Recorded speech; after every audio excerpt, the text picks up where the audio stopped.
Everybody knows that skateboarding makes you cool. Being good at skateboarding, usually determined by the ability to kickflip, makes you even cooler. So by that logic, one of the coolest cats to ever grace this earth was none other than Tony Hawk, one of the greatest skaters of all time.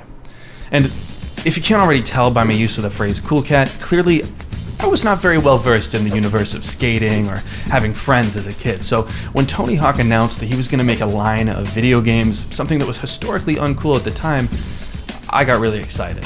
Okay, technically I wasn't really born yet, but I was stoked out of my mind in the womb. Hell yeah, skating game! And I have fond memories of absolutely binging one of Tony Hawk's best games as a kid, and I even remember playing it with friends, which means that Tony's coolness was working. But 16 years later, it turns out even finding the name of this game would be a difficult task.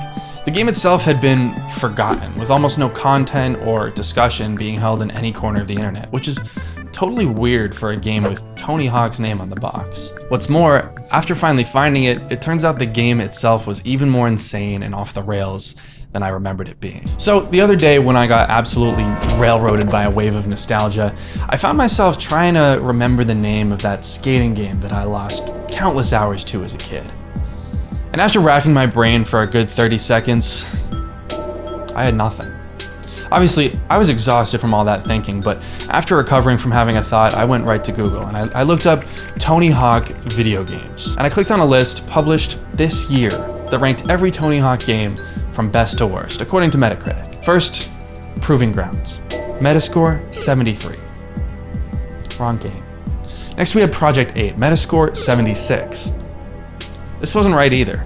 I went through the list one by one, and none of them were ringing a bell at all. Finally, I reached Pro Skater 2. End of the line. Metascore 98. Now, this was the game that I was overly excited for back in the womb, but sadly, I wasn't even allowed to play it as an 8-month-old. Now, a Metascore of 98 is pretty damn impressive, but I was not impressed with this list. Either I was having one of those dang delusional episodes again, or they had forgotten the game that I was looking for. At this point, I was exhausted again from all that reading, and I was out of G Fuel, so energy levels were getting dangerously low. But I had time for one more search. So, I went to Google and I typed a pretty important word at the end of my previous query. Tony Hawk video games, Wii. And slap your cattle in the teeth, there it was. I never would have imagined that a more accurate search phrase would yield the results I wanted, but God works in mysterious ways. After finding the game, I opened up the Metascore page, saw the score, and began laughing so hard that I threw up. Not only was it rated lower than every single game on the false list from Screen Rant, but I mean, come on guys. It's the Reddit number. But joking aside, I was overjoyed to find that I wasn't insane, and I began to dive back into my previous life as a virtual speed skater. Now first, let's stop beating around the bush and get you some context. Tony Hawk's Downhill Jam is nothing like the other games in the series, and it's not a surprise that it's often forgotten when people think about Tony's catalog. It's one of the most ridiculous games I've ever played, but we'll get more into that later. Today, we'll explore Tony Hawk's twisted, forgotten, and worst reviewed game, and determine if it really was where the series went downhill. Jam. God, I've got to stop doing these puns. Let's begin with a bit of history for context. First, we have to journey all the way back to 2006, the year the game was released as a timed Nintendo exclusive. The entire game was designed to be a spin-off catered to Nintendo systems based on one level from Proving Grounds, and it released at the same time as the much more traditional and much better received Tony Hawk's Project 8. Now, I guess they wanted to dip their toe into the market of the more casual Nintendo fans, but they didn't think they could do it unless they made a game that was unlike any other Tony Hawk skating game before. But here's where it starts to get weird. At its core, Downhill Jam is a racing game, a huge departure for the series. Tony Hawk games typically follow a much different formula, focused around nailing tricks and beating high scores. There's no speed involved outside of getting your velocity up so you can finally nail that kickflip you've been lying to your friends about. And sure, you can do tricks in Downhill Jam, but they're really only there to increase your speed. Did I mention this game is all about going fast? I mean, add a couple gold rings and you got quite the copyright suit on your hands. Doesn't it remind you just a little bit of a certain video game? But what all this means is that the game plays out a lot more like a snowboarding game than a skating game. And as a huge fan of SSX, this was a plus for me, but for fans of Tony Hawk, it made no sense. Tony Hawk was known for his tricks, not his racing. It makes no sense. The numbers, Mason, what do they mean? But looking at the troubled development cycle, we start to get some answers. Prior to this, every Tony Hawk game was made by Neversoft, but Downhill Jam was made by the legendary studio Toys for Bob, which you may know from such timeless classics as Disney's Extreme Skate Adventure or the game adaptation of Madagascar. Now, normally I'd make a joke here, but I am putting absolutely no disrespect on Madagascar's name. Now, I want to take a moment to add the disclaimer that I've only ever played this game on the Wii, and there are a few differences between this version and the others, so if you find yourself screaming at the screen while watching this video, remember that maybe I didn't play the 3DS's exclusive story mode, maybe I didn't use the PS2's exclusive controls. But either way, the Wii's version was the most popular version of the game, a statistic I'm professionally gathering from a 20-second inconclusive Google Trends search and backing up with absolutely zero tangible sales data. Thank you for listening to my disclaimer. Now back to Gamer Talk with Meraki. Hey guys, welcome to Gamer Talk with Meraki, the show that has always been called that. Anyways, the final historical note focuses on the game's marriage with the Wii, which turned out to be a double-edged sword. Because the Wii was new and flashy with these fancy, never-before-seen motion controls, the developers over at Toys for Bob knew they'd have to do something innovative and wacky with the control scheme. I mean, if I know one thing about Bob, it's that he can't get enough of the latest trends in gaming architecture. So they implemented motion controls, which makes a lot of sense for a racing game. But do you hold the remote sideways like you do in Mario Kart? No, you silly fucking goose. Skateboards go the other way. So what I would have said if Toys for Bob had the balls to make the obvious choice here and let you control your skater in a realistic sense. But no. Just another racing game where you hold the Wiimote sideways. Hell, throw that puppy in a wheel if you want, it's your funeral. Now, obviously, I can see why they did this because it's way easier for the Wiimote to gather accurate movement data when held sideways. I mean, it's easy to forget that this was very early and innovative technology, and the Wii needed every advantage it could have to make games both fun and not frustrating to play. And this is especially true in the pre-Wii Motion Plus era, known colloquially as the Dark Ages. So while it always bummed me out that you held your skateboard sideways while controlling the game, I'll allow it just this once, Bob. So it was shaping up to be an odd game, and between the racing focus and the departure from the game's usual studio and the cookie cutter control scheme, the target audience was starting to get a little bit unclear. I mean, I guess children, but I used to think that the coolest game in the world was a Lego car racing simulator when I was 7, so I've stopped coming to kids for their critical opinions. But Downhill Jam had a saving grace, and it was quite a genius move from Tony Hawk's gaming team. As we spoke about, Tony Hawk was a unanimously cool figure back in the 2000s, and he still is today. So when a console comes out focused on converting these casual audiences into certified gamers, having a game with Tony Hawk's name on it guaranteed that uninformed parents would buy the game, oblivious kids would ask for the game, and casual gamers everywhere would pick up a copy simply because it had Tony making a goofy face on the cover. Now, despite the cringy cover art, it was genius and kind of obvious to have a Tony Hawk game on the Wii. But even smarter than this was that the game released as a launch title alongside 25 other games, all vying for a chunk of what would hopefully be another successful Nintendo console. And as we know, that gamble paid off, and the Wii ended up selling like hotcakes. Now, most people got Wii Sports with the console, and there were a few other heavy hitters that released on launch day, like Twilight Zelda Princess, Rayman Raving Rabbids, and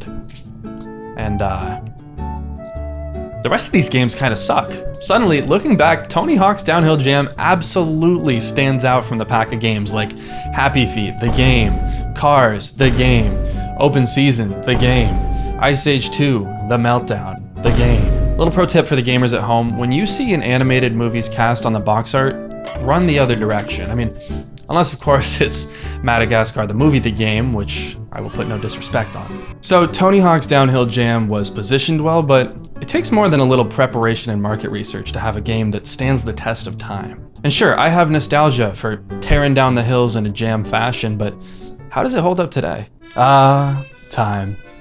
A fickle construct. Putting Tony to the test was imperative to refreshing my memory, but I had a glaring problem. In the 16 years that I've owned the Wii, I slimmed down my collection quite a bit. And somewhere along the way, I lost my copy of Downhill Jam, and I couldn't seem to find one online for what I'd call a reasonable price. I mean, $8? What am I, Genghis Khan? So regrettably, I turned to emulation. Now, don't get me wrong, Wii emulation is incredible, but This is not the best game to play on the Wii if you don't have a Wii Remote hooked up. And the process of hooking up a Wii Remote to your PC was just a bit too complex for my gamer brain, so I gave up immediately and swapped to the PS2 version. And for the FBI agent watching, yes, I went and I purchased the more expensive PS2 copy before emulating. And also, if you are my FBI agent watching this, please leave a comment reflecting the Bureau's opinion on Knack 3. And I just want to clarify at this point that there might be some differences between how I remember the game as a kid on the Wii and how I experienced it this time on the PS2, but let's just go ahead and pretend I did this to get a more holistic approach. God, I'm a fantastic YouTuber.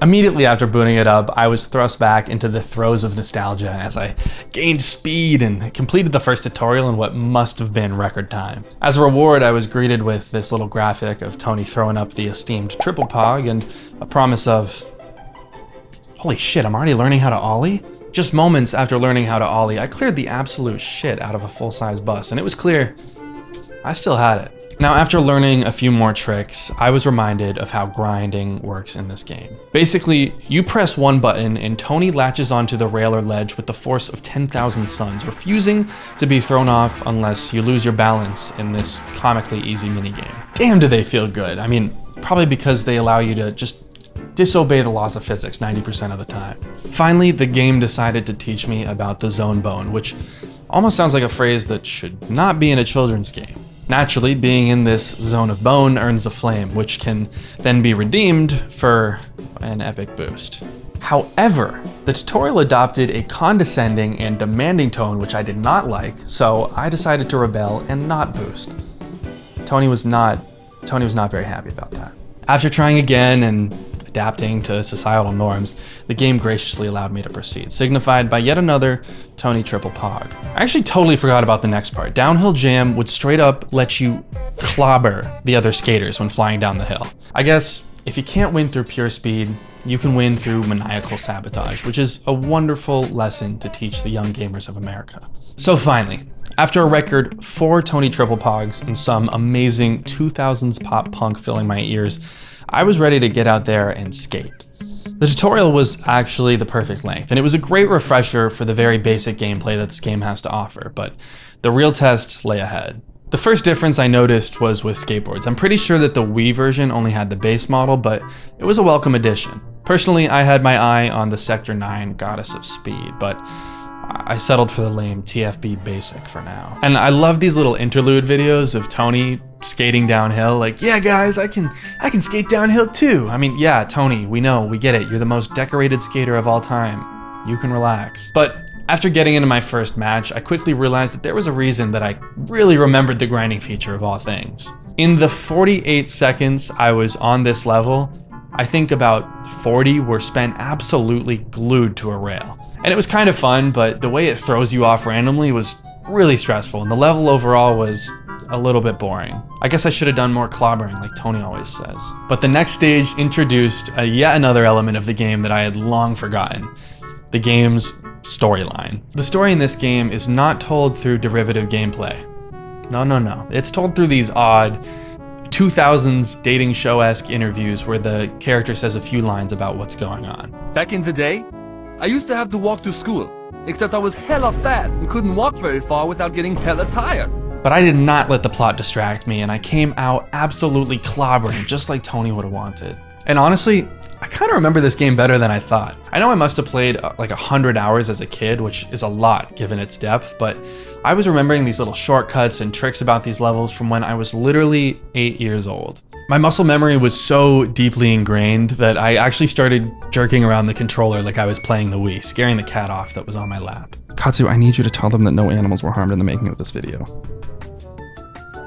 Now, regardless of the catastrophe, I took an easy first place, and I set my sights on finishing the game the very night I had started it. I beat a few more stages, and Tony decided to throw me a new board, which was sick. This scene actually made me think that I might have had this in the Wii version, but what am I gonna do? Verify that information for you? Can't do everything, God. But after a few more wins, I got this sick-ass congratulations sequence, and I officially became a rookie. After getting win after win after win, I was starting to get a little cocky, which was not helped by Tony's quips at the end of each victory. You know, out of all my skating victories, this is definitely the most recent. But after this, things took a dark turn. I lost a challenge to Mackenzie in what can only be described as the biggest piece of bullshit, and I was starting to get a bit sick of the dated control scheme and the gameplay mechanics, but I persevered and I was grinding through levels, eventually becoming a barnstormer and then a boarder. But I didn't stop there, I kept pushing, eventually becoming a semi-pro, a full-fledged pro, and finally, I was a champion. I was unlocking board after board, I had a bunch of new maps to skate down, including Chicago, which I won't lie, felt amazing to assault civilians in the Windy City yet again. And at this time, I had some initial thoughts. First, holy shit, were these levels short. Each level was basically a minute long, and it was honestly kind of refreshing. They do these top to bottom levels that will take multiple minutes, but the whole game feels like it was built by a zoomer's brain, the way it keeps changing the subject every few seconds. And I won't lie, I kind of love this. Second, the game's soundtrack absolutely rocked my socks. I know that the genre has had a bit of a resurgence in the past few years, but 2000s pop punk is just so amazing and so fitting for such a nostalgic game. There were even a few skater rap songs like Kick Push by Lupe Fiasco, which is an absolute staple, but I'll link my absolute favorite song in the comments down below to avoid copyright, but go ahead and do me a favor and give it a listen after you watch every single second of this video. And smash the like button, and subscribe, and leave a comment saying something unique and nice. Third, the amount of fun I was actually having varied greatly based on what game mode I was playing. There was a standard racing, which was solid and usually fun. Same thing goes for the 1v1 challenges. It's basically like racing, but just against one person. Then there was bagpipe beatdown or any of the other clobbering focused levels, which of course I absolutely loved. I mean, what can I say? I have a soft spot for video game violence. Aside from that, they had these trick levels where you'd go slow-mo in midair and basically spam the square button until you landed, which was dumb, but it was fun, and it was always ridiculously easy, so I honestly didn't mind these. But the absolute worst mode was slalom, because all the fun in the game is about trying to find your own weird shortcuts and find your own wacky way down. But slalom, making me go in a set direction down the mountain? Oh, Tony, not very triple pog of you. Then there were these special levels, like when you try to destroy property or grind on a roller coaster. And these were surprisingly bad. The worst of which was this level where you can't touch the ground, which sounds fun and creative. I mean, they replaced all the roads with lava, but it almost had me ordering a new controller. Now, I like that they took risks and they tried to vary the gameplay, but for a product that had such a limited skeleton to build off, it was way too ambitious for what the game was. After this, I kept playing until I just couldn't bear it anymore. I explored the whole world, I skated top to bottom, I listened to some of the most amazing songs, but after playing for about 10 hours, and honestly, having a blast, eventually the nostalgia died out and the game started to show its age. After looking at the game a bit more critically over a longer period of time, I had two final points, and then I was finally ready to make my conclusion as to why this game was forgotten. Now, my biggest gripe with the entire game is with the controls. Even as an 8-year-old with the least critical eye imaginable, I remember the controls feeling janky. I believe at the time I referred to them as cheese, but I won't be that crass this time around. They definitely do not pass the test of time. The steering is a little wonky with a slight delay and a huge penalty for turning sharply, but pairing that with the most glaring problem makes it 10 times worse. Now, I've mentioned that the game is basically anchored on one system in particular. Downhill Jam is like a 17-year-old dropshipper the way it is absolutely focused on grinding. But while the process of being on a rail is fun and easy, it's the dismounting and mounting on the rails that don't feel good at all. First, the button you press for speed is X, but the only way to get out of that speed stance is to ollie. And I know what you're thinking, and yes, that's pretty sick, but the button to get on a rail is triangle, so you're constantly forced to jump between the two in a system that is just really unintuitive because of the way it forces you to jump. And then at the end of the rail, the game absolutely throws you off in whatever direction it had you in, and you're left scrambling to find your bearings like you just woke up from a nap in the back of English class and the teacher's calling your name. And after maybe 5 hours, I finally got the hang of it, but it never felt good. And maybe it's because I'm playing with an Xbox controller on the PS2 copy of the game armed with the memory of the Wii version, but this made the game feel terrible half the time. Now here's where the game gets ridiculous. Let's talk about the story. The whole plot of this multi-hour game can basically be summed up in one sentence. Basically, there was this insane skater named Armando who tried to skate across the ocean and went missing, but Whoa, he's alive and we have to race against him and psh, we can unlock him as a playable character? No way. But again, this plot is told through these little dating show documentary clips, and the weirdest part is, I have a sneaking suspicion that they are all voiced by Tony Hawk. I mean, just listen to how these guys sound. It's extremely apparent that they did not spend a whole lot of their budget at all on this game. I mean, she thinks she's all that, but you know what? What? She's not. And because the characters are so hilariously cringy, I'm gonna give you a quick bio on a few of my favorites. First, we have Mackenzie, which I find hilarious because it's very obvious that they did not hire a British voice actor to voice this British character. I saw him chatting away on his mobile the other day, and when I asked to borrow it after he'd finished his call, he got all weird and nervous-like. Second, we have Jinx, who's bad luck. And her name is Jinx and she's bad luck, do you get it? Then we have Tiffany and she can't skate because she's a girl, right Tony? What did you think when you first saw Tiffany on a skateboard? I thought what everyone else thought. There's no way that girl can ride. Then there's Kyla, who wants to become a music star by becoming a professional skater, which is like becoming a TikToker so you can hit the top of the charts. Oh wait, that's a thing? You're telling me everyone does that? And then we have Crash, whose whole bit is just that he has brain damage. And then we have Gunner, who has like a Arnold Schwarzenegger accent, but they clearly did not get someone who is actually from Austria, so I'm pretty sure this is just Tony. Also, he used to be fat, haha. Hella fat. And then finally, at the end of everything, we have Tony Hawk himself, who is just all over the place. There's no way that girl can ride. And I mean, I'm pretty sure you voiced all the characters, Tony. Just come clean. But all in all, I do have to say that it's a fun game, and for nostalgic purposes, it does hold up. It's kind of like Sonic meets SSX meets Tony Hawk, and it's a shit show that packages itself into little bite-sized pieces that leave you yearning for more. The controls and the crashing system will have you cursing at your screen while you're alone in your room like you belong in the loony bin, but you'll be deliriously happy a few seconds later, so the moments of anger are really well mitigated. Aside from the slalom levels, which the game will eventually force you to play, which make me want to time travel, order the $60 retail version, break it into chunks, and eat it out of pure hatred.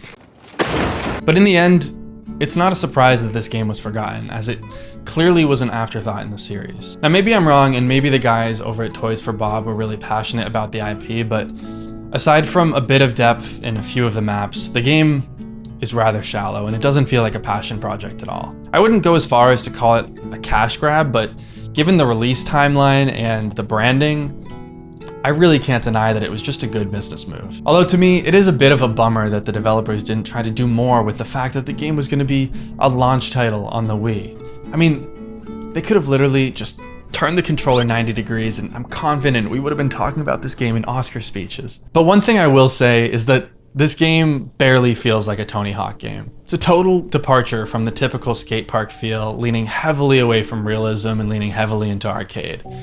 And I think that's one of the game's greatest triumphs. It's different, it's bite-sized, and it's fun. So at the end of the day, I think the review of 69 out of 100 is both pretty sick and pretty accurate. I definitely remember the game being better and deeper than it was, but honestly, it was really one of the best Wii launch titles. I mean, granted, when your competition is Ice Age, The Meltdown, the movie, the game, the bar is basically at the floor, but finding Tony Hawk's Forgotten Game turned out to be some of the most dumb fun I've had in months, and I'm glad I dug it back up. Anyways, gamers, let me know if you rate this video a 69 out of 100 down in the comments below, and I'll see you in the next one.